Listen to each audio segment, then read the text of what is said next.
necesito que estén todos conectados con su cámara abierta, por favor. Necesito, por el mensaje que les voy a trasladar.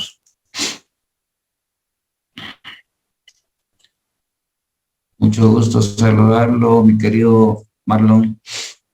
Pues miren, compañeros, el día de hoy vamos a, después del saludo que les he dado, pues voy a tener que transmitirles esta noticia. Quiero por favor su atención, enciendan sus cámaras, por favor. No quisiera ser insistente con ustedes, solo es un par de minutos que necesito, porque necesito informarles lo siguiente.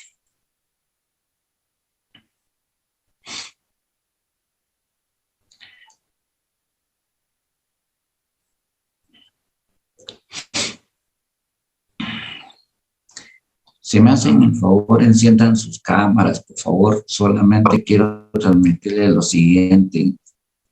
Es una cuestión realmente que no es nada agradable para los efectos de lo que les voy a decir. Resulta de que tenemos hoy irremediablemente que suspender la clase después de lo que les voy a comentar, por favor, pero necesito, por favor, que tengan su cámara abierta.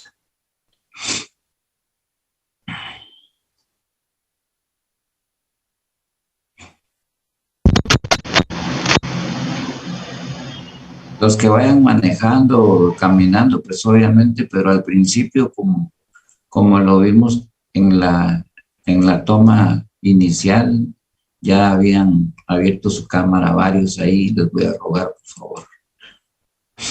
El día de hoy les voy a transmitir una noticia y especialmente, pues no es nada agradable, así es que por favor, necesito que ustedes pongan atención ahí, pero necesito encontrarles, por favor, su aprobación después de que les dé la clase, les dé la información, así es que por favor necesito escucharlos a ustedes de viva voz y tener aquí. Yo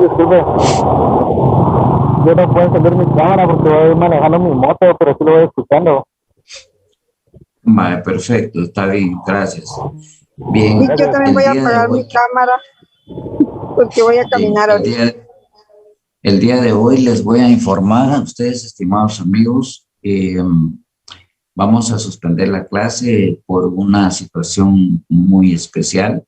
Me acaban de informar que de la facultad parece ser que nuestro amigo, el decano, tuvo un accidente y parece que está sumamente grave, al extremo de que parece que hay malas noticias, así que yo les rogaría, por favor, que tengamos la consideración del caso y, por supuesto, que en ese sentido, pues ahorita cabalmente me entró un mensaje ahorita que parece que entró a operación y no resistió. Así es que una lamentable noticia para los efectos de nuestra facultad. Así es que voy a dejarlos en el uso de la palabra, compañeros, para que sean ustedes los que de alguna forma me transmitan qué hacemos y qué decimos.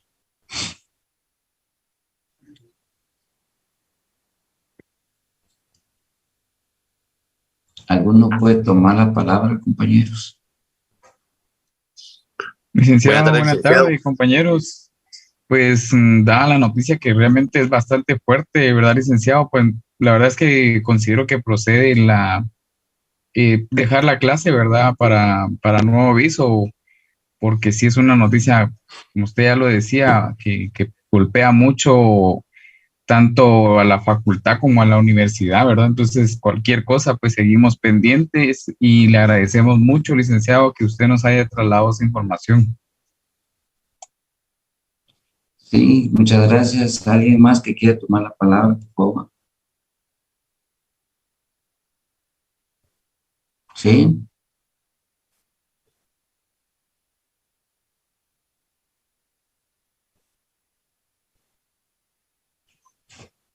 Ajá.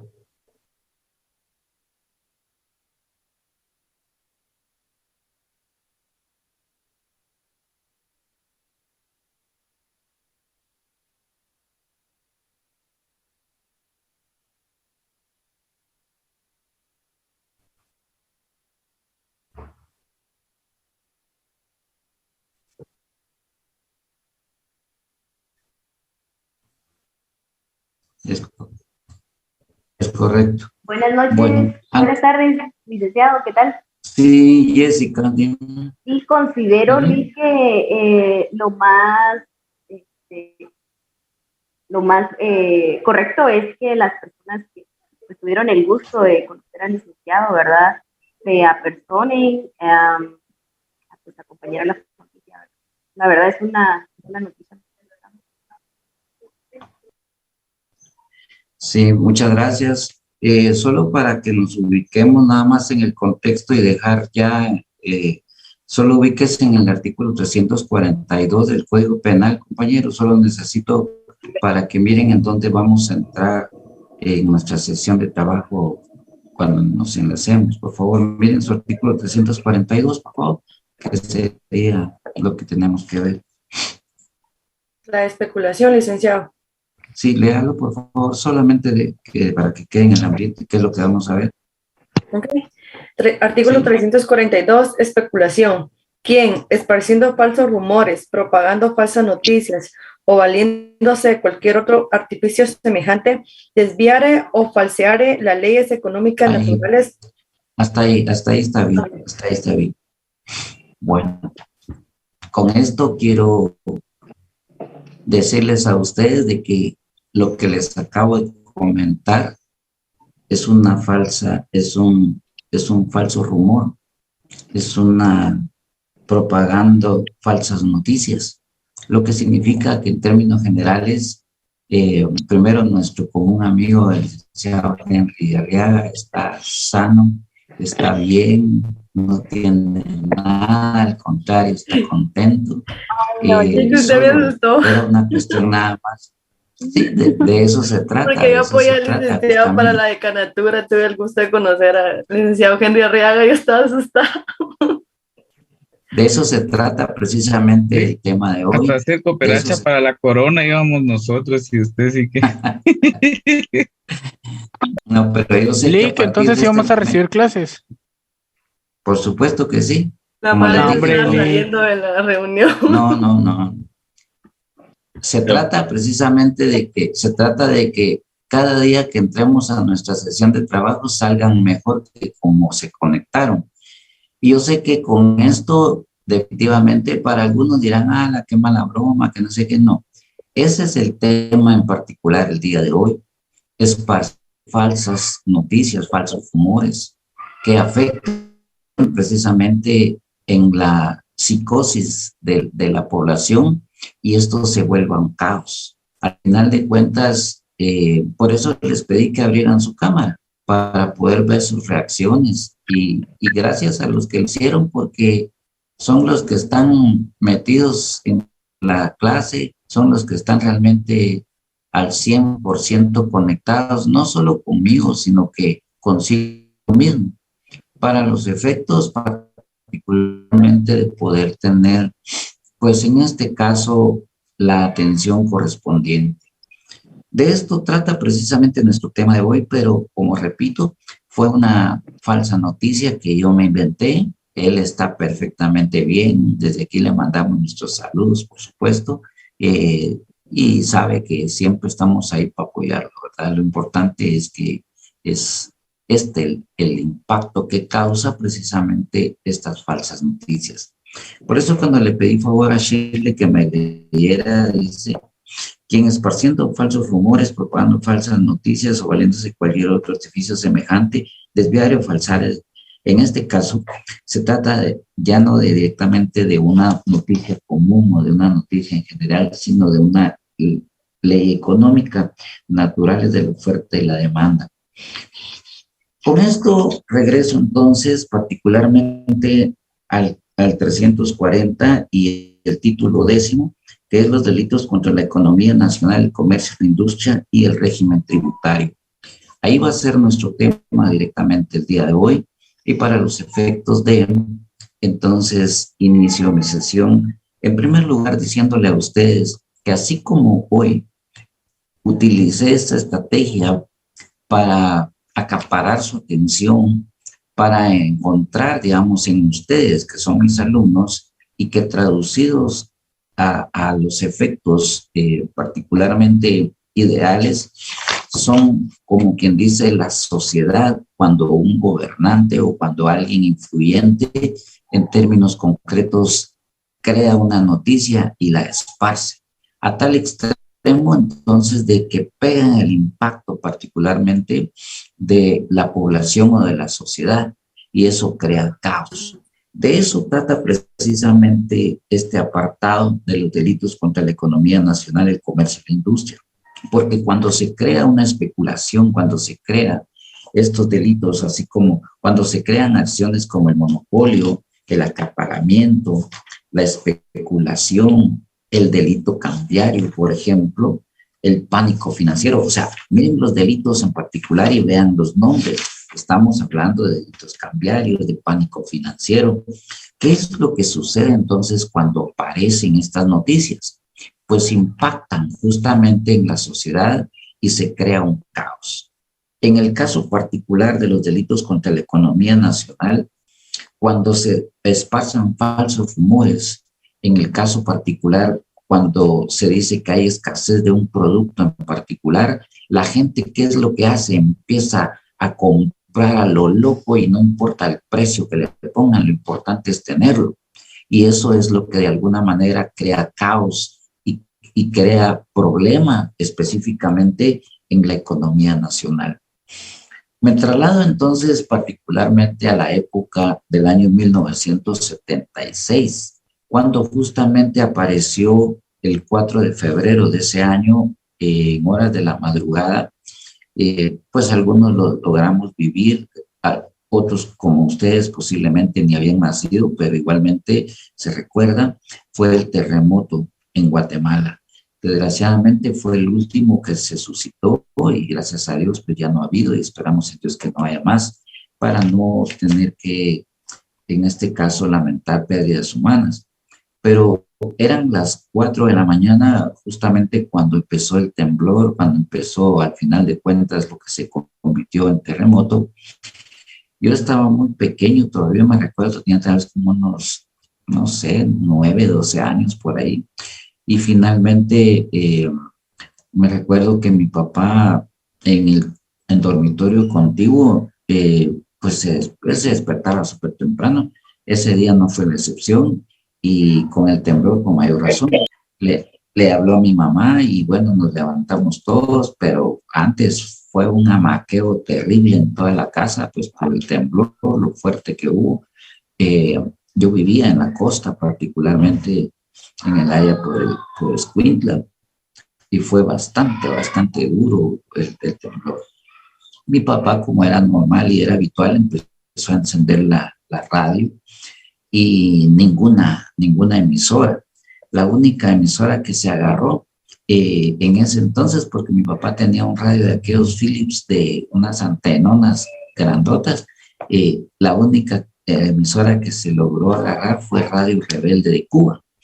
Y ahí informaron de que había existido un fuerte sismo en Centroamérica y particularmente en Guatemala y que se tenía noticias de que había habido un terremoto. En ese momento, por supuesto que entendimos claramente cuál fue la causal de ese sismo y por supuesto que eran las 4:30 de la mañana, empezó aquel caos por todos lados, toda la gente empezó a salir a ver las casas y bueno. Nosotros teníamos algunas viviendas aquí en Amatitlán y entonces mi papá pues agarró el carro y dijo, yo voy a ir a ver, dijo, porque eran de las casas antiguas, ¿verdad? Y él dijo, bueno, voy a ir a ver cómo están, dijo, realmente me preocupa. Total, es que nos venimos con él y cuando empezamos a querer entrar aquí al lugar, resulta de que habían derrumbes, habían casas tiradas por todos lados, gente pues aplastada, gente muerta, gente llorando, unos corriendo, los postes de la energía eléctrica tirados, los cables reventados, bueno, era un caos total. Finalmente ya sucedió una situación bien peculiar. Tan solo unas horas antes, estoy hablando de las 7, 8 de la noche del día anterior, 3 de febrero, mi mamá me dijo que fuera a comprar a la tienda, pues me dio un billete de a 20 quetzales, me dijo, tráete una libra de azúcar, frijol, todavía me dijo que le llevara crema, queso, y en ese entonces no había fluido eléctrico, no, comprate unas candelas, bueno, total. Y ya regresé a la casa convuelto, y resulta de que al día siguiente, cuando se suscitó el terremoto y mi mamá quiso entonces ir a la tienda, lo primero que le dijo el tendero, me recuerdo yo que le dijo que ya no tenía nada, que el azúcar se había acabado, que el frijol se había acabado, que el café, las candelas, el azúcar, todo se había acabado, los huevos, bueno, todo se había acabado. Y le dijo, solo me quedaron unas cuantas cosas por ahí, le dijo, pero la verdad, le dijo. Entonces, mi mamá era maestra de educación primaria rural, y por ser la maestra del lugar, le dijo, mire señor, solo por ser usted, le dijo, le voy a dar unas cuantas libras de frijol y arroz que tengo por aquí, le dijo. Solo que lamentablemente, le dijo, la libra de arroz y la libra de frijol vale 10 quetzales cada uno. Pues al final de cuentas, mi mamá, pues angustiada pues por el tema de que ya no iba a haber comida, pues terminó comprando la libra de frijol de a 10 quetzales, el arroz de a 10 quetzales, y todo lo que pudo, pues, arriba de los precios ya ni siquiera imaginables. Total que un billetío de a 20 no alcanzó más que para 2 cosas. Y entonces aquí nos dimos cuenta de que, en primer lugar, el dinero ya no alcanzaba. El dinero que un día antes había rendido ostensiblemente, ahora ya no alcanzaba, sino que para un par de cositas nada más. Inexplicablemente, de las 8 de vaya por donde yo vivía, como no había fluido eléctrico, a las 8 de la noche cerraban todas las tiendas, y entre las 8 y las 4 de la mañana se le había acabado todo el tendero. Al final de cuentas, pues se dio otra circunstancia especial. Cuando llegamos justamente acá a nuestro querido Mazatlán, nos dimos cuenta pues no solo del desastre, sino que también encontramos muchas casas derribadas, otras a la mitad prácticamente, pero empezó una circunstancia especial. Como dicen en buen chapín, decimos unos en la pena y otros en la pepena. Resulta de que empezaron algunas personas de mal corazón a meterse a las casas, o sea, a robarse prácticamente lo que podían, televisores, camas, lo que fuera. O sea, en una desgracia de esa naturaleza, preocuparse usted por un televisor, preocuparse por una bicicleta, o sea, preocuparse por una moto, o sea, realmente eran unas cosas que no tenían sentido. Al final de cuentas, se convirtió realmente en toda Guatemala en un caos, porque empezaron directamente a decir, a transmitir, y cuando al final de cuentas se conectaron las radios, algunas que se lograron restaurar, empezaron a dar la noticia de que, aparte de la desgracia de las vidas humanas, de la pérdida de las vidas humanas, pues venía otro gran problema. Ya no había productos de la canasta básica ni en las tiendas de barrio, ni en las abarroterías, ni supermercados, ni en el mercado. Realmente era un caos, y mucha gente empezó a decir, sí, nosotros encontramos huevos, por ejemplo, pero en ese entonces valían 5 centavos. Y empezaron a decir, vamos a comprar 50 centavos, y otros empezaron a decir, comprar azúcar a 10 quetzales. O sea, al final, cada quien puso los precios que quiso, cada quien vendió si quería. Evidentemente que lo que hubo en ese momento fue pues los tenderos, los de las abarroterías y todo el mundo decía que ¿cómo se llama? Que no habían, que se habían acabado. Entonces, si ustedes se dan cuenta, entonces la gente empezó a especular directamente, a acaparar todos los productos de la canasta básica, los tenderos, los de las abarroterías, los supermercados cerrados y manifestaban los dueños de que no había producto, que no sé qué, y entonces, y la gente que normalmente pues vivimos al día, pues compramos las cosas al día, pues o sea, en nuestra bella realidad, así es como vivimos. No es como ir al supermercado y comprar por mes las cosas, pues, y tener incluso hasta nuestro almacenamiento de nuestra alacena y toda la cuestión. Al final de cuentas, vimos una situación. Se creó la escasez, se creó el acaparamiento, se creó el pillaje, que la gente ya desesperada. Bueno, unos se metían a robar a las casas, televisores y todo, pero después entró una desesperación en la gente porque ya no había comida y empezaron a romper las puertas de los supermercados, de las tiendas, de lo que fuera, y entraban toda la gente a agarrar lo que podían y encontraron quintales de frijol, quintales de azúcar, quintales de arroz, y sí había entonces producto en los supermercados, en las tiendas, en las abarroterías. Pero ¿qué fue lo que hicieron ellos? Lo acapararon. ¿Y cuál era la intención del acaparamiento? Elevar los precios y, por supuesto, sacar un lucro injusto. Y cuando digo un lucro injusto, es un lucro ilegal, pues porque se está poniendo arriba de los precios que en términos generales el Estado ha autorizado.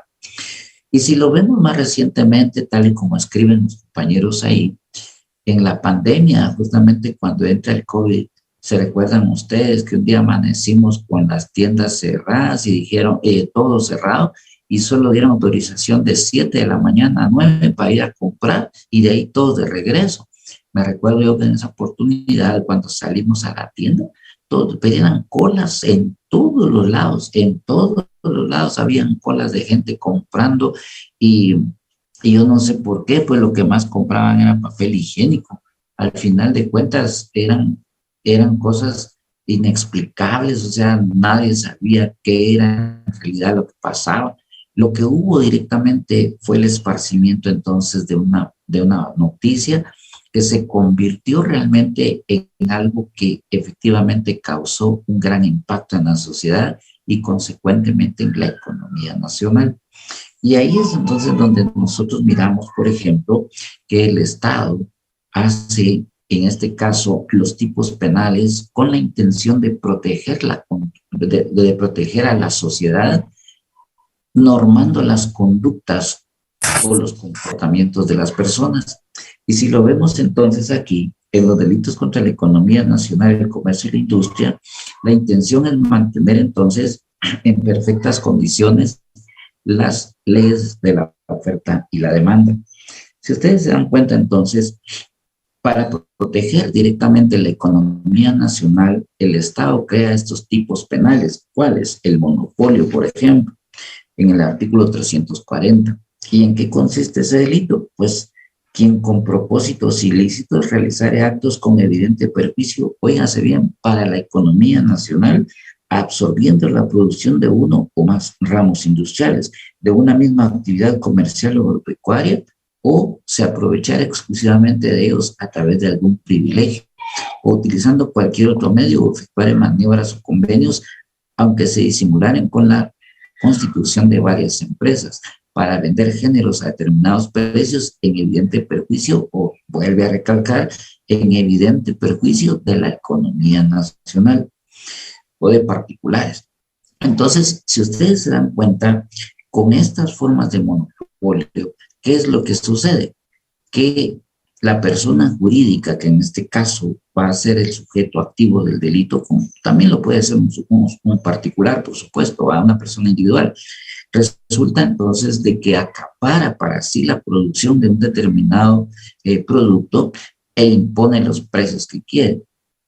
Y esto lo pudimos observar nosotros también en la época en que fue presidente Alfonso Portillo, cuando ganó, cuando fueron esas elecciones, no me recuerdo, el sector azucarero apoyó a un determinado candidato y finalmente perdió su candidato. Entonces, al día siguiente de haber terminado la elección y haber ganado Portillo, inmediatamente costó 10 centavos más la libra de azúcar. Portillo, al final de cuentas, vino y lo que hizo fue llamar a todos los azucareros y explicarles, decirles que no debían hacer eso porque eso estaba impactando en la economía de toda la gente. Y finalmente los azucareros dijeron que no lo iban a hacer. Entonces, si ustedes se dan cuenta, este sector o esta persona jurídica acapara para sí la producción, en este caso en forma monopólica, de la producción del azúcar. ¿Qué hizo Portillo?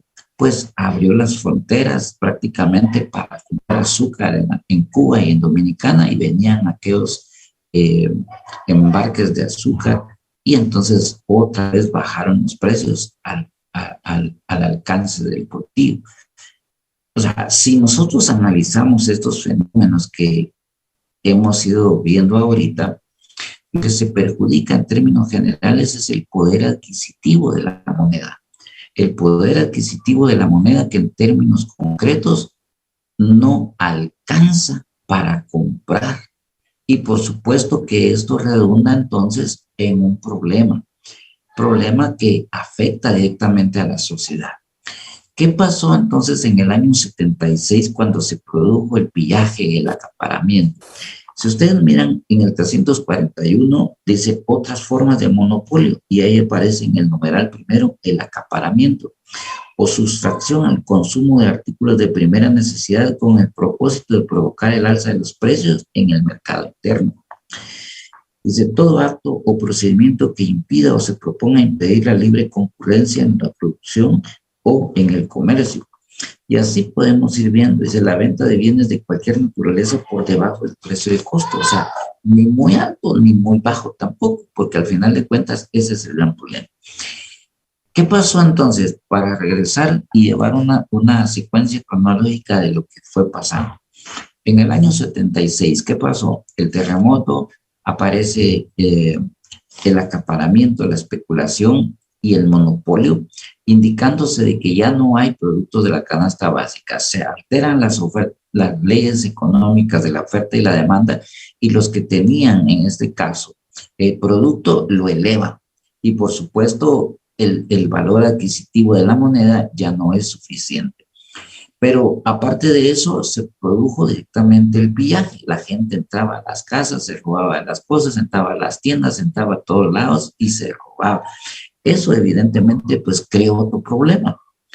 El vandalismo creó precisamente la forma de comisión de otros hechos delictivos. Ojo, aquí entonces nace la inquietud del presidente de turno, que entonces era el general Shell Eugenio Laudel García, y emite un decreto presidencial en donde crea la ley de protección al consumidor, crea los delitos particularmente del acaparamiento, del monopolio y de la especulación. Y en ese decreto establece tipos penales, crea en este caso las figuras que acabo de mencionar, a las que le impone evidentemente una sanción penal, con la intención evidentemente de evitar en este caso un daño al bien jurídico tutelado, que es la economía del Estado, o sea, la economía nacional. Y por supuesto para evitar el pillaje y todo. Y entonces lo que en términos generales hace es una ley penal a través de un decreto ley. Si ustedes se recordarán entonces, en Penal 1 mirábamos nosotros de que la ley penal se puede crear de dos formas: a través del Congreso de la República, que es el único que puede crear leyes y particularmente leyes penales, y de ahí nace la exclusividad directamente de la ley penal como monopolio del Estado. pero también puede crearse la ley penal a través de un decreto, en este caso de un decreto presidencial. ¿Qué pasó posteriormente? Eso fue inmediato que el presidente se dio cuenta de lo que estaba pasando, emitió el decreto presidencial y entró en vigencia inmediatamente de ser promulgado. A eso alrededor de las 10 de la mañana, cuando ya todo el mundo sabíamos que había terremoto y el gran revolú que había pasado dentro de la sociedad, el Congreso de la República se reúne de emergencia y, por supuesto, ese decreto presidencial que crea estos delitos del acaparamiento, de la especulación, las formas de monopolio, etcétera, lo convierte en ley interna, es decir, lo analiza, lo aprueba e inmediatamente pasan a convertirse en una ley ordinaria. Evidentemente que aquí, entonces, nosotros miramos que aparece en términos generales, la intervención del Estado creando, en este caso, tipos penales para los efectos de proteger un valor jurídico que es, en este caso, la propia economía del Estado. ¿Cuál es la intención, evidentemente, de este título en nuestro código?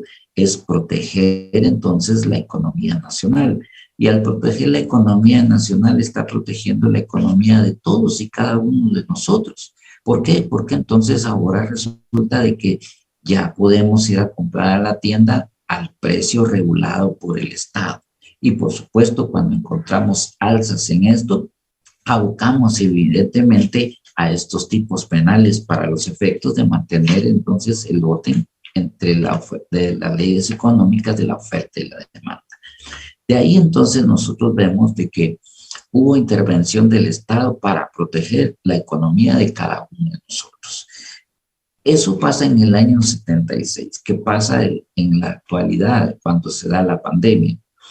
Finalmente fue un problema de orden mundial que afectó a nosotros particularmente. Y yo soy de la idea, y lo sostengo fehacientemente, de que la creación del virus del COVID y que se desató en el año 2019, pues no fue más que una política criminal, en este caso de las Naciones Unidas, particularmente para acabar directamente con la población, en especial de la tercera edad.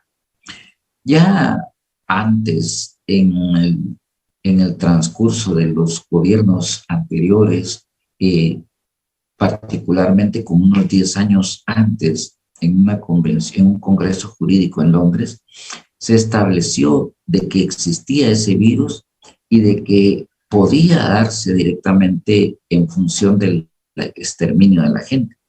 Y efectivamente, cuando se da el análisis, se determina de que hubo una cantidad, o sea, había sobrepoblación ya en la Tierra y que era necesario ir exterminando al ser humano. Eso lo advirtieron algunos países, como Francia, por ejemplo.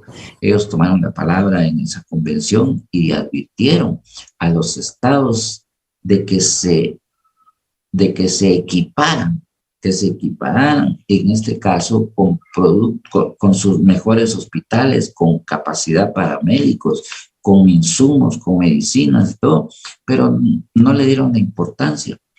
Años después se desata el virus del COVID y particularmente ataca inicialmente a quién, a las personas de la tercera edad, a los que se consideraron más vulnerables. Y finalmente se logró un propósito, afortunadamente no en las dimensiones que se quiso.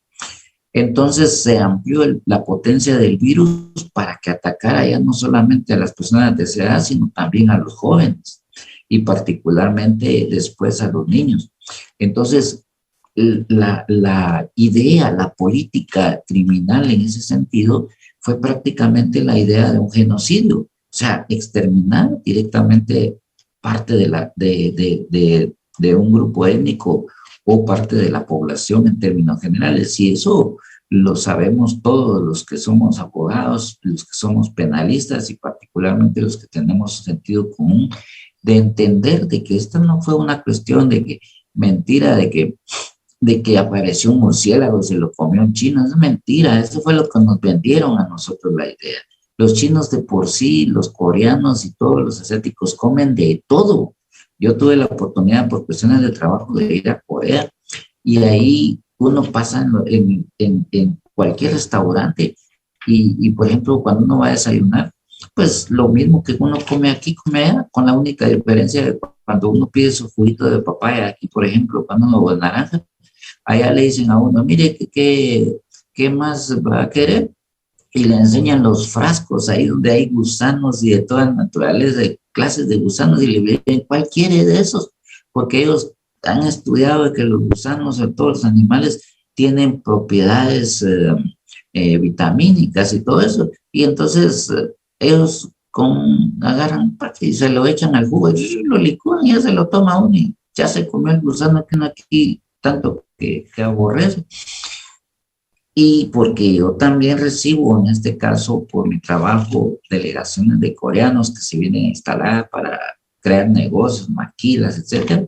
Y cuando me toca que llevarlos, por ejemplo, a lugares donde ellos quieren comprar terrenos, qué sé yo, para instalarse y crear en una oportunidad me tocó que llevar a un grupo hasta Costa Sur. Y cuando estábamos ahí, estábamos en una casa particular, cuando de repente en el patio parecía una culebra ahí, y todos corriendo para escondernos y ellos detrás de la culebra queriéndola agarrar, y finalmente la agarraron. Y rápido juntaron fuego, bueno, pidieron que les juntaran fuego, y total que pusieron un comal ahí con lámina, y le pusieron, ahí tiraron la culebra y le pusieron una tapadera encima y tronaba la pobre culebra ahí con todo el fuego que hacía. Y finalmente cuando ya ellos consideraron, destaparon, y cuando dejó de tronar esa cosa porque la culebra se había muerto, cuando quitaron la tapadera, agarraron la culebra y la tiraron, pero abajo en el fondo había un juguito blanco, saber ni qué era. La cosa que se fue que se tomaron ellos, porque decía que tenían vitaminas, proteínas y encima de eso era afrodisíaco. O sea, hablando del Día del Cariño, ¿verdad? Chinos eran jodidos. La cosa es que para nosotros, como dice Henry, chis, por supuesto, para nosotros chis, pero para ellos es un manjar. La cosa es que al final de cuentas, ¿qué es lo que sucede? No fue entonces un murciélago, no fue nada de eso. Lo que hubo fue una política criminal de los estados dominantes sobre los estados como nosotros, que finalmente, lamentablemente, nuestros gobernantes se dejan dominar y finalmente se doblegan a esas políticas, y de ahí entonces que acepten que ¿cómo se llama? Que hasta por cada muerto reportado les reportaban a ellos $100 a cada estado, y por eso los índices de mortandad, al final de cuentas, yo soy particularmente muy crítico en ese sentido, y acepto también cuando las cosas están bien, cuando están mal. Nuestro gobernante de turno empezó muy bien, pues por su misma condición de médico, a atender la pandemia, pero posteriormente, cuando me imagino yo que lo llamaron y le dijeron que lo que tenía que hacer era el loco y que mejor aprovechara toda la ayuda que venía para que se la embolsara, empezaron a cambiar las cosas. Y entonces la gente ya empezó a morirse, entraban a los hospitales a morirse. Era mejor curarse uno en su casa o tratar de ver qué hacía para los efectos de...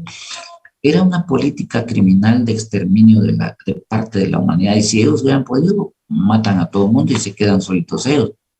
Y de ahí, si ustedes miran esas políticas aunadas a otras, las expediciones de ir a Marte para ver si hay posibilidades de vida humana, claro que todo tiene que ver, todo es una cadena. ¿Por qué razón? Porque ellos ya están preparando que si la Tierra se deshace, o al final de cuentas, a ellos no les importa si usted o yo tenemos para pagar para irnos para Marte. Al contrario, ellos se montan en un cohete y se van a hacer vida por otro lado. al final de cuentas, créanme, estimados amigos, cuando todo eso que pasa alrededor realmente de todo en la política internacional y la política nacional redunda precisamente en el poder adquisitivo. Y de eso trata precisamente la situación de lo que estamos viendo hoy. ¿Hasta dónde realmente nosotros podemos hoy en día? ¿Por qué han proliferado las ventas de ropa usada? Antes se miraba una cosa así que, uy, qué gacho, yo no me meto ahí, ¿no? Ahora la megapaca hay que llegar temprano para tirarse a primera orden, para agarrar la mejor ropa posible. ¿Por qué? Porque ya no alcanza el pistillo, ¿sí? Ahora, entrar uno a un comercial, por ejemplo, ahí en Miraflores o Oakland Mall, una camisa polo, por ejemplo, valga la propaganda gratis, 800, 900 y hasta 1200. Chica, hay una en la Megapaca, la encuentra a 20 pesos, o sea, no, hombre. Entonces, al final de cuentas, no se vale, pues, no se vale que nosotros nos matemos 8 o 12 horas trabajando, que nos paguen 3.500 quetzales por prácticamente salario mínimo. Y encima de eso, pues nos digan a nosotros de que, o damos la mía extra, más de qué mía extra, horas extras trabajadas, horas extras pagadas, aquí nadie que da mía extra. Todo eso redunda precisamente en un grave daño a la economía nuestra. Si lo vemos entonces, finalmente, encontramos las diversas formas, en este caso, de cómo se puede afectar el bolsillo de los ciudadanos y, por supuesto, en este caso, cómo puede redundar en un gran problema de la economía nacional. El monopolio es una forma, la especulación, ya lo vieron ustedes, cómo una falsa noticia puede crear impacto, en este caso, en la misma población. Ya entendemos entonces hoy qué es lo que pasa con la especulación. Crear una noticia, esparcir, y por supuesto que sea falsa, ¿para qué? Para sacar provecho. ¿Qué hubiera pasado si yo digo, ay, pasó esto y pum, qué provecho hubiera sacado yo de una noticia mala así? Apagar mi cámara y hacerme loco. Finalmente tenía el apoyo de ustedes, porque todos dijeron, sí, suspendamos el líquido pobrecito, y aquel hasta ella haciendo colecta para comprar la corona, y al final de cuentas, si lo traducí de ya en aspectos económicos, algo hacen las empresas entonces para los efectos de sacar el mejor provecho económico. Y yo no me aparto, miren ustedes, estamos en un sistema, miren, que no somos ni sistema capitalista, somos resabios del sistema capitalista, porque en términos generales, aquí nosotros venimos, y por supuesto, yo trabajo mucho con empresarios y soy muy crítico, y a veces me pegan mis jalones de oreja y me dicen, hablando y más, pero es la verdad. En realidad aquí el tema es que muchas empresas crean productos, dan servicios y por supuesto también abusan. Si no, miren ustedes la lindura del Código de Trabajo. ¿Ustedes ya vieron algo de derecho laboral? Este semestre. Vaya, ¿y qué les parece el derecho laboral? Bellísimo. A ustedes la única diferencia es que no entendemos el código, y la forma de estudiar el código para nosotros es algo extraordinario. Leamos nuestro código de trabajo y es un relajo, esa cosa no se le entiende, pero lo que sí les digo yo, que cuando ustedes lo logren leer como debe ser, lean primero la parte de los derechos individuales y después la parte colectiva. Ahí se van a dar cuenta de ustedes la belleza de leyes que tenemos en favor del trabajador. Pero en la vida real es otra historia. Yo llevo un caso que empecé en el 2018. Y fíjense bien, se fue confeso y rebelde la parte demandada.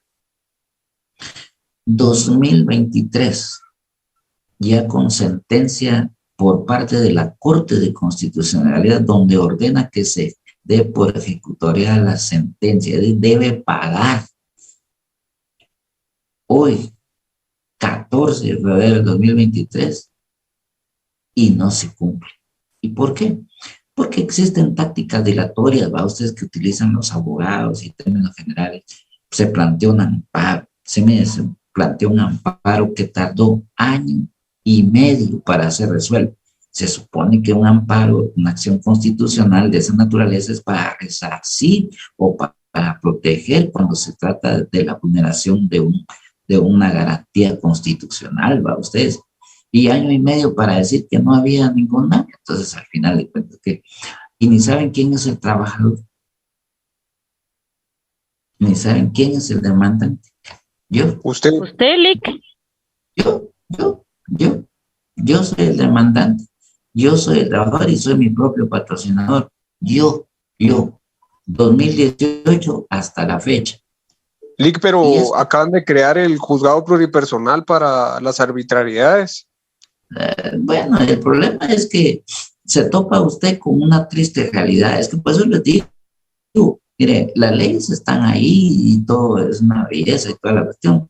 Y fíjense ustedes, lo que estoy reclamando son mis derechos laborales, que trabajé con una empresa y que finalmente querían que yo diera un dictamen de una cuestión anómala y no la quise dar. Yo ganaba ahí donde estaba como director jurídico, ganaba 35,000 quetzales como director jurídico, pero me pidieron un dictamen que no era correcto. Y yo me opuse, les dije que no se podía. Y finalmente, eso fue un viernes como a las 5 de la tarde. El lunes cuando me presenté, ni me dejaron entrar. Bueno, yo despido directo e injustificado. Me fui a esa inspección de trabajo, presentar mi denuncia y a iniciar el periplo de pagar mis prestaciones. Hasta estas alturas, ya con daños y perjuicios, creo que me van a pagar como unos 2 millones de quetzales más o menos. Pero finalmente, miren usted, de 2018 para 2023, ¿de qué tiempo fui a saber mi pisteado? Me he ido a pasear, no puedo irme a pasear porque no me han pagado. Pero ese es el aspecto legal. Ahora, ¿qué pasa con las leyes económicas particularmente? Bueno, pues simplemente tiremos una noticita así como la que hice yo hoy y empecemos a... ¿Qué hacemos? Toda la gente cree, toda la gente especula y finalmente. Y por eso es que se creó el delito cambiario. Cuando le mandan sus remesas a usted de los Estados Unidos, su familiar que le manda a usted, y eso usted va directamente. ¿Qué es lo que hace cuando recibe usted su money order o sus dolaritos? Buscando quién le paga mejor. Buscando a ver qué banco tiene mejor tasa y finalmente termina en el mercado negro. Ahí por los Capitol, ahí los he visto a ustedes caminando con sus dolaritos en la mano.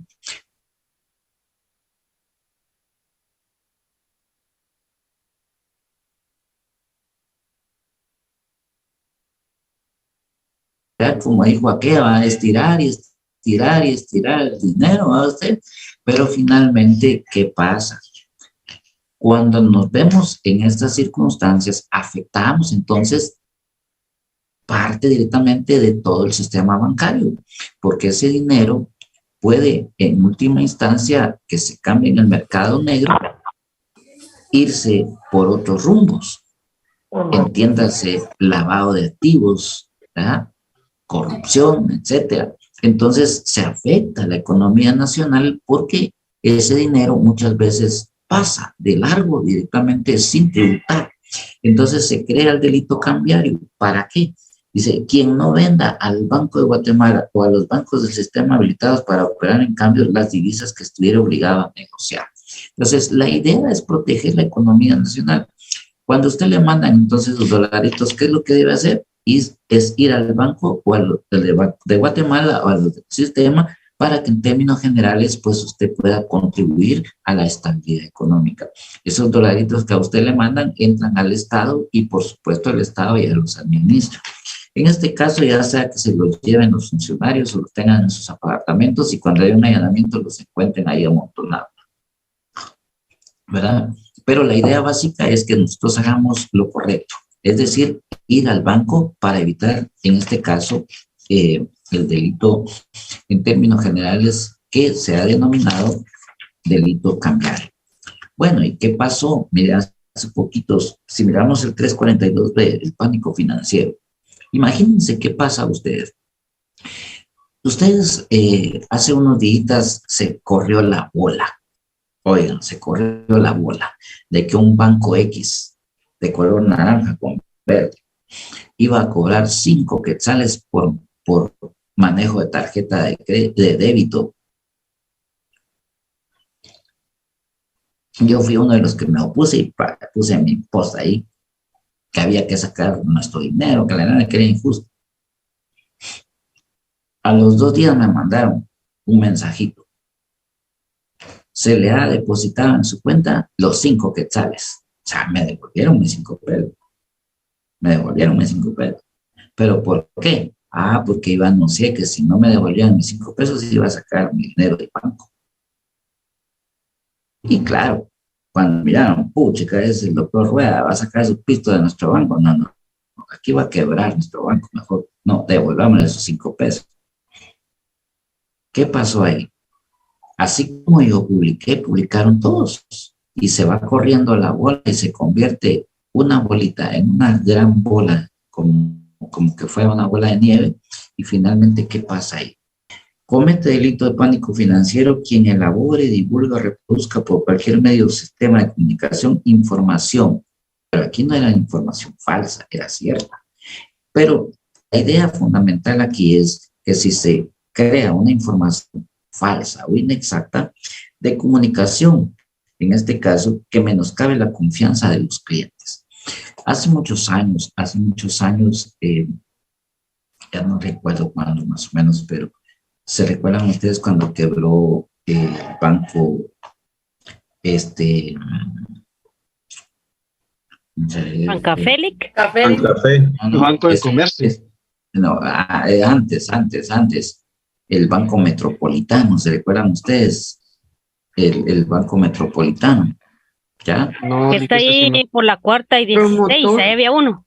Sí, ya esos bancos ya no existen. El Banco Metropolitano y el otro, que eran de ¿La República? No, eso fue después, es que eso fue después. Bien, pues, por eso lo voy a contar. Cuando se empieza directamente a crear la quiebra de un banco, tiembla todo el sistema financiero, porque no se afecta a los banqueros, se afecta al ciudadano en términos generales. ¿Y por qué? Porque se afecta primero al Estado, se afecta a la economía nacional. Y les explico. En ese momento quiebra el Banco Metropolitano y finalmente, después de esos 2 bancos, quedan los bancos gemelos. Después de esos bancos viene un gran problema con el Banco Empresarial. Ahí es una historia bastante interesante porque yo estuve defendiendo a los directivos del banco. Y es que hay un personaje todavía aquí en Guatemala que fue el creador de aquellas famosas tarjetas de crédito del Grupo PRO. Un personaje bastante controversial y muy problemático, crea las tarjetas de crédito y finalmente crea toda una telaraña y estafa a infinidad de gente. Bueno, el problema es que al final a esta persona particular le entablan demandas por la vía civil, querellas por la vía penal y bueno, pero no le pueden notificar ninguna, ni lo pueden aprender, nada, porque en términos generales él andaba siempre protegido, 2 camionetas adelante, otras 2 atrás llenas de guardaespaldas y entraba y salía del país como que era su casa. Finalmente nunca le pudieron notificar nada. Al final, el banco que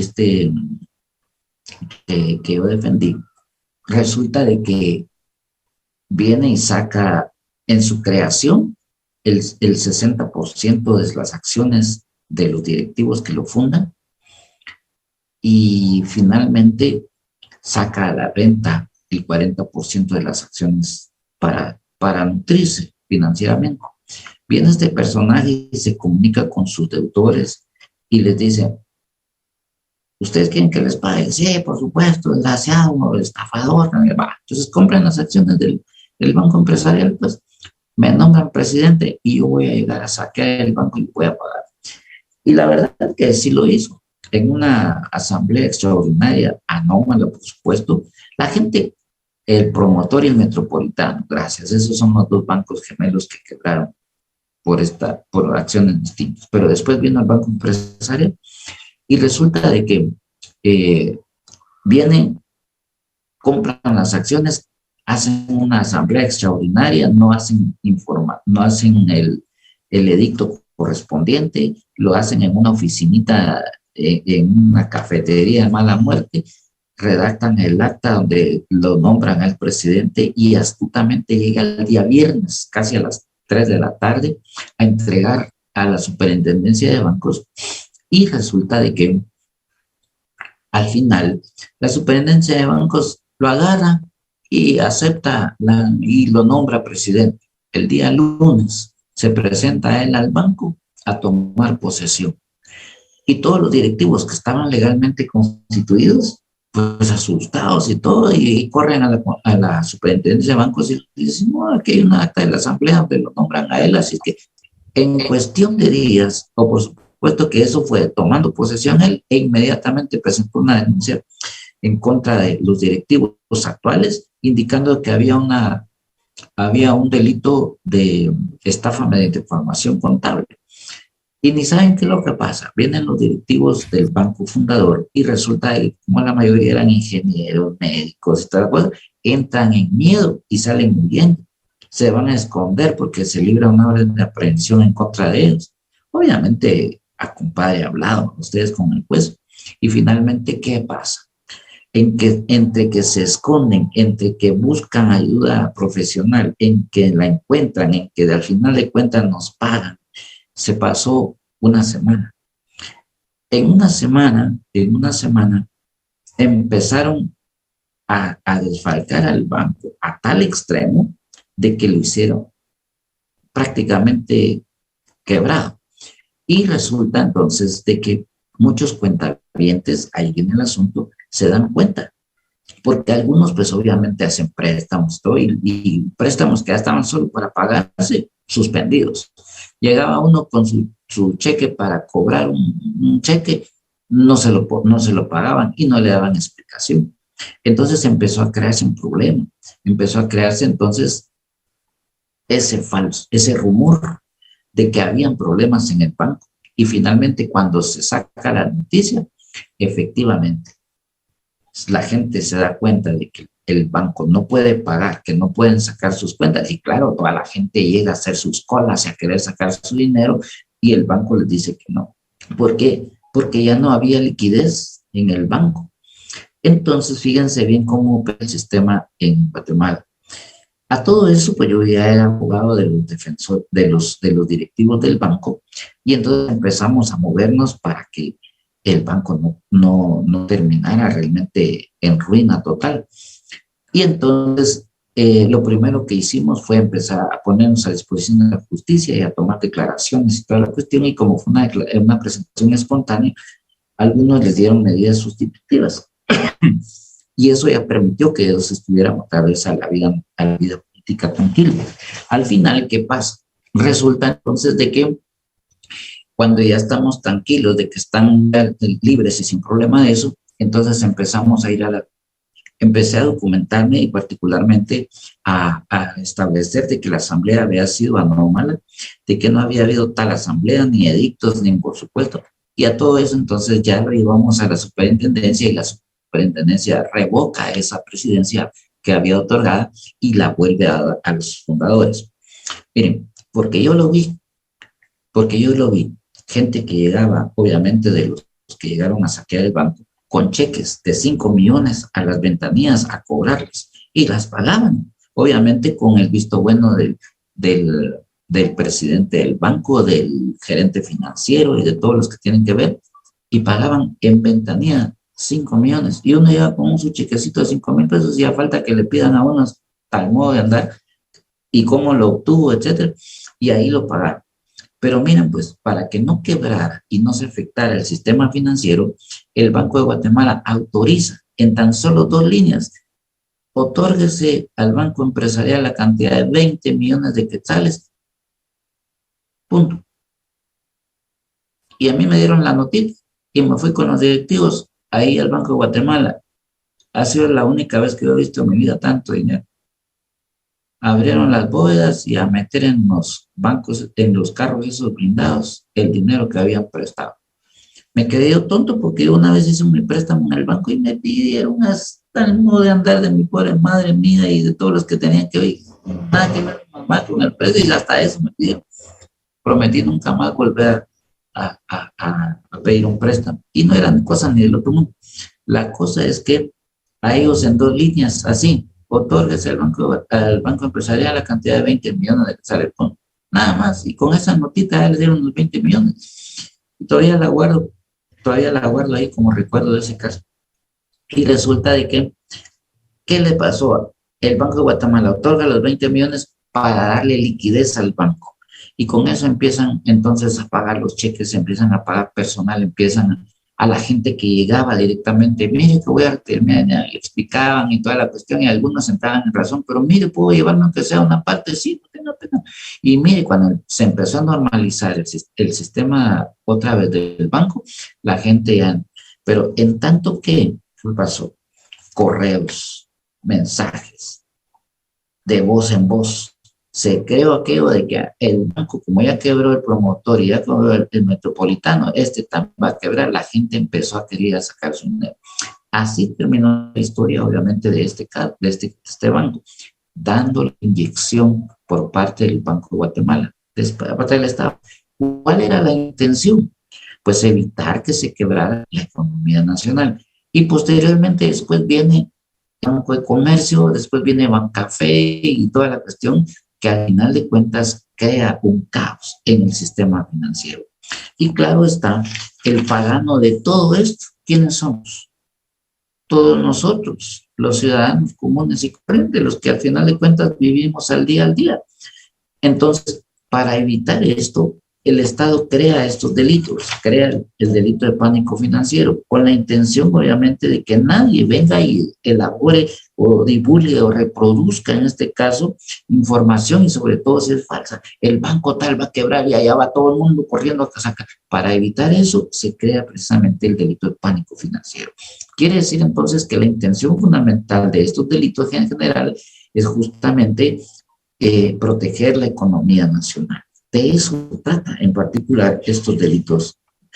De ahí vienen otros como la destrucción de materias primas o de productos agrícolas o industriales, que también obviamente son delitos.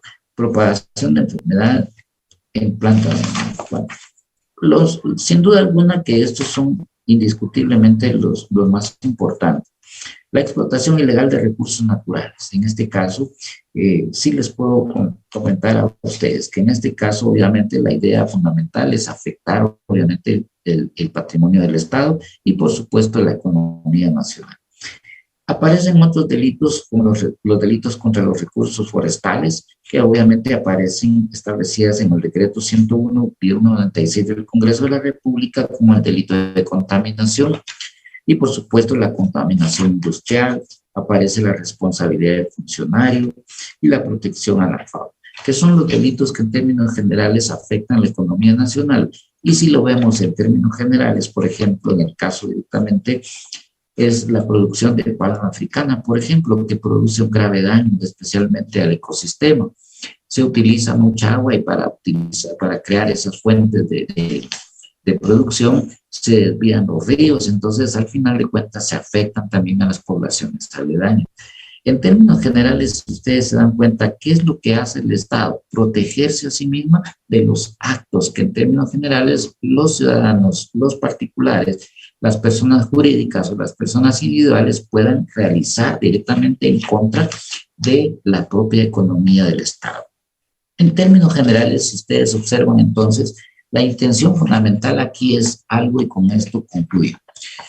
Hoy en día, el derecho penal, en términos concretos, ¿qué es lo que hace? Crear normas jurídico-penales que regulan las conductas de los hombres y que para que sean realmente efectivas les impone una sanción y por eso traen aparejada una pena. Bueno, si lo analizamos desde ese punto de vista, es el derecho penal el que debe regular todas estas conductas de los hombres. Y por eso es que aparecen en nuestro Código Penal todos los tipos penales. Pero también aparecen leyes penales especiales, es decir, las que están fuera de nuestro Código Penal. La ley de armas y municiones, la ley de actividad, la ley, etc. Ahora bien, ¿qué es lo que pasa con estos delitos en términos concretos? El derecho penal, como lo vimos desde la parte general, el derecho penal poco a poco ha ido dando paso a la existencia de otros derechos penales, como el derecho penal económico, por ejemplo, que es el que se encarga en términos concretos de todos estos delitos. En términos generales, es el derecho penal económico el que desde el año 1960, en el Congreso Internacional que se llevó a cabo en Inglaterra, empieza a ganar espacio, a ganar terreno. ¿Por qué razón? Porque son ramas especializadas y particularmente son los que se encargan de estos delitos. En el caso particular de nosotros, desafortunadamente el derecho penal económico no está vigente, no es parte directamente de nuestra legislación ordinaria, sino que se queda solamente dentro del Código Penal ordinario y entonces se crean estos delitos y se incorporan directamente a nuestra legislación ordinaria. Por eso es que aparecen muchas adiciones. Por ejemplo, en el delito de contaminación dice, se adiciona al artículo 347A por el artículo 28 del decreto número 3396. Si aquí en Guatemala existiera el derecho penal económico, que es el que tendría que encargarse de ver todos estos tipos penales, por supuesto que estaría dentro de una ley penal especial. Entonces, en términos concretos, estimados compañeros, el derecho penal nuestro es el que se encarga actualmente de todo este tipo de legislaciones y de tipos penales, pero tendría que ser en términos generales el derecho penal económico, que poco a poco pues irá ganando terreno y se ocupará en su momento de estas acciones, de estos delitos en general. Sin embargo, hoy en día no es posible hablar directamente de un derecho penal económico que sería el exclusivo, el que encargado directamente de estos tipos penales. Particularmente, pues nos quedamos entonces en que es nuestro derecho penal el que tiene que seguir viendo directamente este tipo de tipos penales. En otras palabras, estimados compañeros, cuando nosotros analizamos todos estos delitos en particular, lo que tenemos que tener claro es que el Estado lo que quiere proteger es su propia economía. De ahí entonces que el bien jurídico tutelado de estos delitos es la economía nacional. Obviamente, cuando decimos economía nacional, estamos hablando de la protección que en términos amplios, en lato sensu, es proteger la economía del guatemalteco. ¿Por qué? Porque en la medida en que se alteren las leyes de la oferta y la demanda, las leyes económicas en términos generales, se alterarán obviamente los precios, se alterará el poder adquisitivo de la moneda y como consecuencia nuestro dinero cada día rendirá menos. Entonces la intención fundamental del Estado en cuanto a crear estos delitos es para crear directamente una forma de defender en términos generales también la economía de la sociedad. Así es entonces como aparecen estos delitos y así funcionan y en términos generales esa es la ratio sensi, es decir, la razón de la existencia de estos delitos dentro de nuestra ley ordinaria. En términos generales, compañeros, entonces hemos analizado hasta nuestro artículo 347, que en términos generales la protección a la fauna. Quedará entonces para la próxima sesión la quiebra e insolvencia punibles, que es otro tema bien interesante y que por supuesto está a las puertas de nuestro próximo examen. Por ahora, estimados amigos, estimados compañeros, doy por finalizada la parte expositiva y en lo que resta de nuestro periodo para que ustedes puedan hacer sus interrogantes si es que las tienen. En estos momentos tienen el uso de la palabra. Licenciada, muy buenas noches. Buenas noches, Víctor. Una consulta, licenciado, por ejemplo, aquí donde, por ejemplo, dice en el artículo 340, ¿verdad?, que prohíbe lo que es el monopolio. ¿Por qué, por ejemplo, hay empresas que todavía siguen manipulando al país para tener monopolio? Por ejemplo, Pollo Campero, ¿verdad? Al momento que ingresa otra empresa, por ejemplo, decía yo, X, ¿verdad? Empiezan ellos a poner tropiezos, ¿verdad? Porque ellos mismos son los de Pollo Lindo, ¿verdad? O son de Pollo Rey, por ejemplo. Entonces empiezan a tropezar hasta que hacen que la empresa se vaya, ¿verdad? Entonces, no sé por qué no, bueno, por duda, no sé por qué no interviene el gobierno con este asunto, ¿verdad? Eso sería lo primero. La segunda, también esta cosa del monopolio me viene a mí la atención. Por ejemplo, hace unos años está sobre la Sexta Avenida, está una panadería que se llama Berna, y abrieron una panadería justamente en la esquina opuesta donde está la San Martín. Para hacerla caer, por ejemplo, la panadería Berna, empezaron a inventar un montón de cosas, ¿verdad? Sobre esta panadería, ¿verdad? Que la gente se estaba enfermando. Entonces, no sé, pues, a mí se me imagina que es nuevamente esto, cosa del monopolio, ¿verdad? Esa es la primera.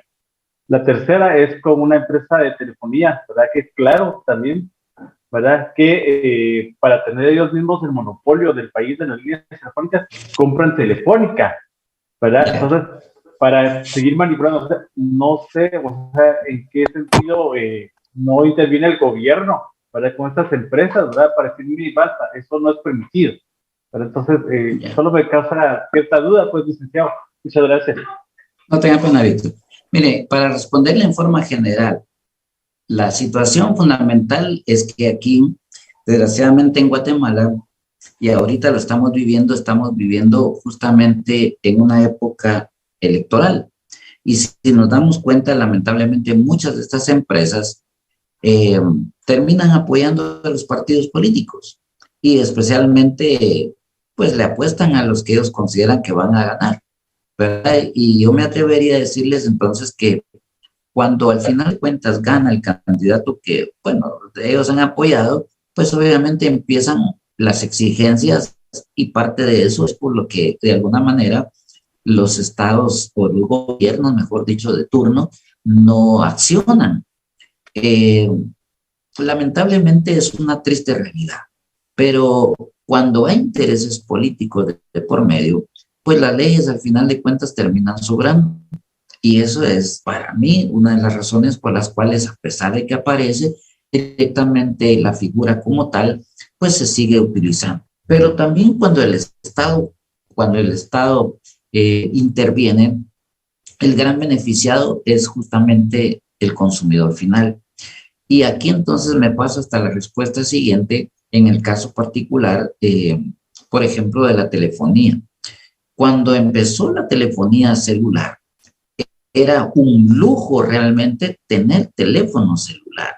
Tanto así que habían los primeros que empezaron a funcionar en Guatemala, le llamábamos nosotros los ladrillos, porque eran del tamaño de un ladrillo, más la antena, o sea, estábamos hablando de casi, ¿qué? Digo yo, 50 o 60 centímetros de lo que, y usted lo cargaba aquí, y era como cargar un ladrillo aquí, y valía 20 quetzales el minuto. Los raspayelos llegaron después. Los raspayelos ya fueron los telefónicos que chiquitos, ¿no? Eso, los primeritos que entraron. Y fíjense lo peor, no fue ni siquiera Guatel, que era la telefonía nacional, la que debió haber ingresado y hacer la innovación, no.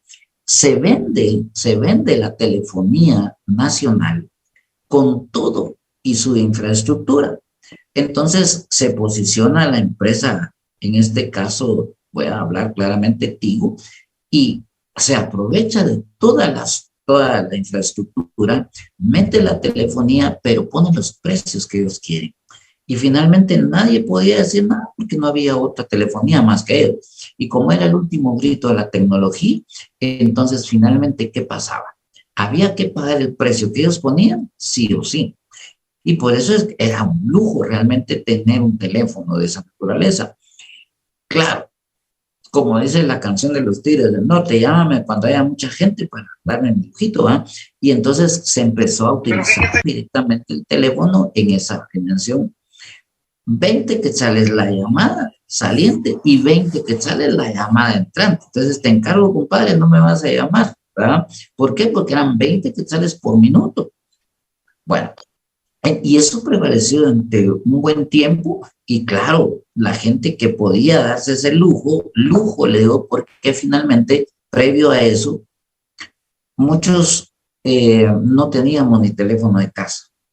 Las líneas de casa había que conseguirlas a través de tráfico de influencias o corrupción. Cuando tenía suerte usted, alguien vendía una línea y obviamente son las únicas líneas que aparecen hoy en día en función de casa porque son en propiedad. Pero de ahí nadie tenía teléfonos. En la época del Estado, incluso cuando yo estudiaba, estoy hablando de la época de los 80, 85, olvídese, en teléfonos de casa no habían, eran contados. Y cuando uno quería hablar por teléfono, se iba a una casa de un amigo a que le alquilara el teléfono, o en su defecto, había directamente, después se crearon las famosas cabinas telefónicas donde uno llegaba, pagaba y hablaba, etcétera. Y posteriormente aparece la telefonía celular. Obviamente aquí se crea un monopolio durante un tiempo hasta cuando aparece, en este caso, ya la figura directamente de la empresa Claro. Mire pues, cuando había directamente en ese momento ya competencia, entonces Claro saca una oferta a 20 quetzales también al minuto, pero con la ventaja que no va a cobrar las llamadas entrantes. Entonces toda la gente empieza a cambiarse a la otra telefonía. ¿Por qué? Porque encontró beneficios. Después de que ya habían dos compañías, en este caso, disputándose el mercado, aparece una tercera, que era la telefónica. Esta ya dijo que no compraba los 20 quetzales, sino que solo iba a cobrar, ¿qué le digo yo? Un quetzal, y toda la gente pasó para ser barato. ¿Qué fue lo que observamos? Que cada empresa en su momento tuvo el monopolio. Se rompió cuando aparece una y pone mejores condiciones para el consumidor. Y cuando aparece Telefónica, obviamente aparece otra oferta. ¿Y quiénes? Obviamente todos los pasamos a Telefónica. ¿Por qué? Porque ya no cobraba las llamadas entrantes, no cobraba tampoco el precio excesivo y por supuesto había la oportunidad de tener, en este caso, la oportunidad de tener un teléfono. Finalmente, cuando se termina cuando aparece la competencia de esas tres empresas, claro, empiezan a mejorar. Entonces, ¿qué decía Tigo? No, es que nosotros tenemos la mejor infraestructura y nuestra señal entra a todas partes, lo que Claro no tenía. Entonces, Claro empieza a invertir en la infraestructura. Después dice, nosotros ya estamos a la par también. Entonces viene Telefónica y dice, bueno, pero también nosotros. Y entonces, toda esa gran competencia, ¿qué es lo que pasa? Simple y sencillamente gana el consumidor final. Finalmente, por eso es que aparece la competencia y esa es la gran beneficiaria. Al final de cuentas, eso es lo que pasa directamente con la figura del monopolio en términos generales. Y le puedo seguir dando muchos más ejemplos. El caso, por ejemplo, de la famosa cerveza Tacaná, que apareció y con la misma se desapareció. ¿Por qué se desapareció? No creo que porque nosotros no tomemos, sino porque simplemente el monopolio de la cervecería vino, la compró y la desapareció. Lo mismo pasa con el cemento. ¿Verdad? ¿Qué pasa con el cemento Progreso en términos generales? Es el que predomina. Claro, encontramos variedad de productos de cemento, pero todos están comprados por ellos y vendidos por ellos. Entonces, de alguna manera, el monopolio se ha buscado la forma, en este caso, de ir creando aparentemente competencia, pero no en toda su dimensión. Eso es lo que pasa en términos generales. Bien, compañeros, muchas gracias. Nos vemos la próxima. Ya los otros compañeritos ya están también ahí metiéndose y no quisiera que al final de cuentas, pues, se nos confunda una clase con la otra. Les agradezco, compañeros. Buenas noches. Nos vemos en la próxima sesión. Gracias, licenciado. Saludos. Buenas noches, licenciado. Buenas noches, licenciado. Feliz noche, licenciado. Bueno. Buenas noches, Mucho cariño. Cuídense.